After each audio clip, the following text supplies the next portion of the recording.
This is Garis, Masculist MGTOW flyers. That is 2-3 page essays on the themes of masculism and MGTOW. Written by and read aloud by Prof. Dr. Hugo de Garis. This is flyer number 586, part 2, entitled Masculist Arguments to Convert My Ex-Girlfriend from being a monoconscious to a biconscious feminist. Carrying straight on.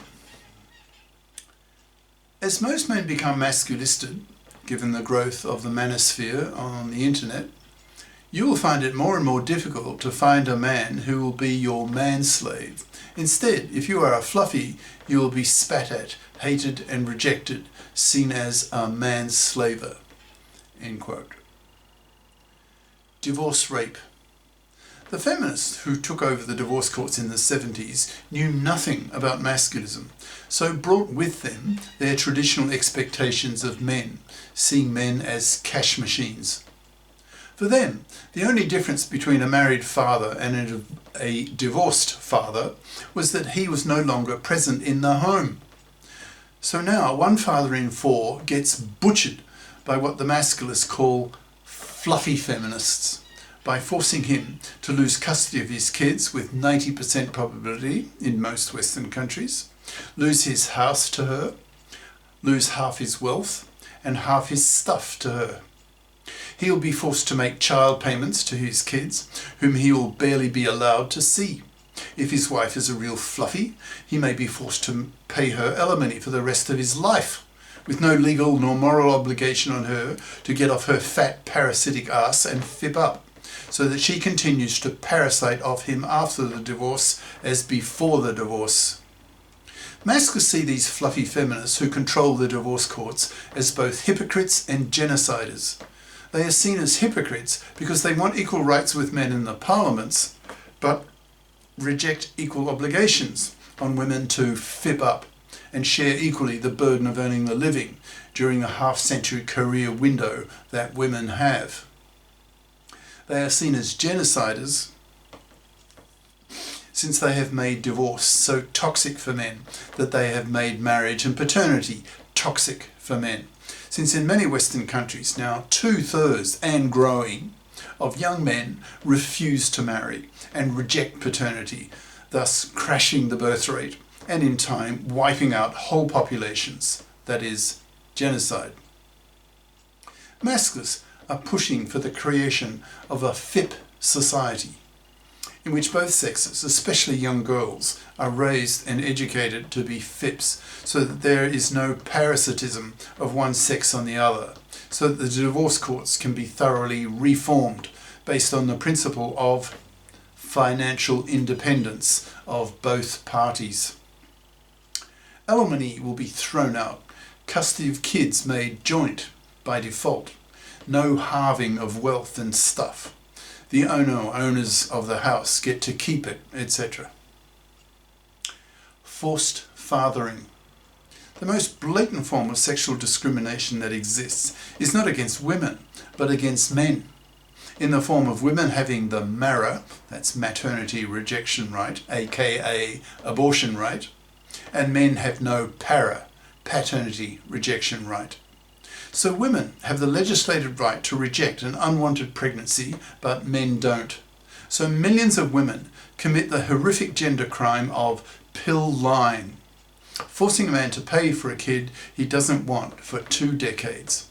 Pill lying is labelled such since typically a woman who really wants a kid, but her man doesn't, lies to him about taking the pill, but isn't, gets pregnant, then forces him by law to pay for the kid. The para will take the form of a man filling in a government para form so that he is not forced to pay for a kid he doesn't want. The woman, the mother, can then either abort, or if she takes the pregnancy to term, she then has full legal financial obligations for the costs of the kid. By creating a FIP society, this is made much easier. Research shows that in the UK, in the lowest socio-economic class, a third of pregnancies involve paternity fraud. That is, the woman, the mother, lies to her man that the kid growing in her is his, when she knows it's not, then forces him to pay for it. That is, for a kid, in capital letters, that is not even his. These two examples are labelled generically forced fathering. Masculists want the para to overcome this. GECs, that's GECs, Gender Equality Committees. One of the main political goals of the Masculists is to create GECs in the parliaments that consist half of female feminists and half of male masculists, so that the gender issues of both sexes are addressed equally, which is far from being the case in today's monoconscious, feminist-dominated world.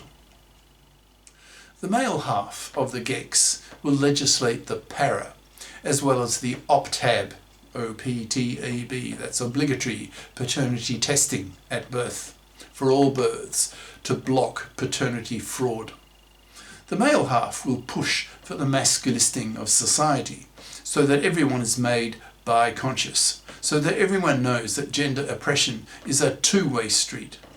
The GECs will create anti-paternity fraud laws that could put a paternity fraudster in jail for 15 years, a greater gender crime than rape, which typically gets a man in jail for 10 years.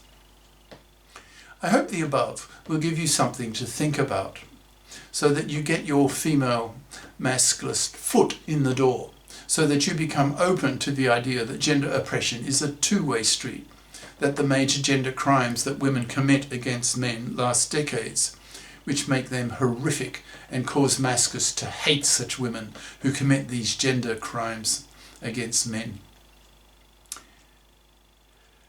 If you do get your gender political foot into the masculist door, then I suggest you start working on Y, that's her son, one of her two sons, to do the same.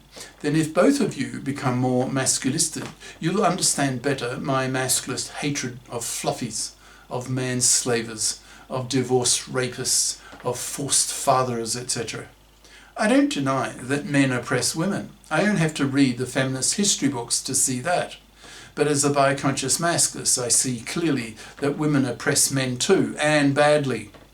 This is why I write and make masculist videos. I'm out to help men liberate themselves.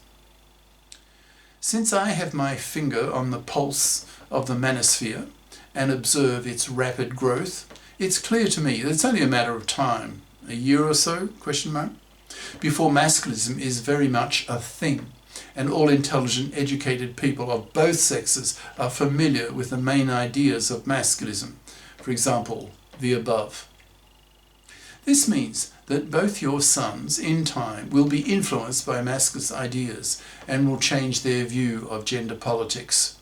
More concretely, Y will learn that he faces a 1 in 4 chance of being butchered in the divorce court.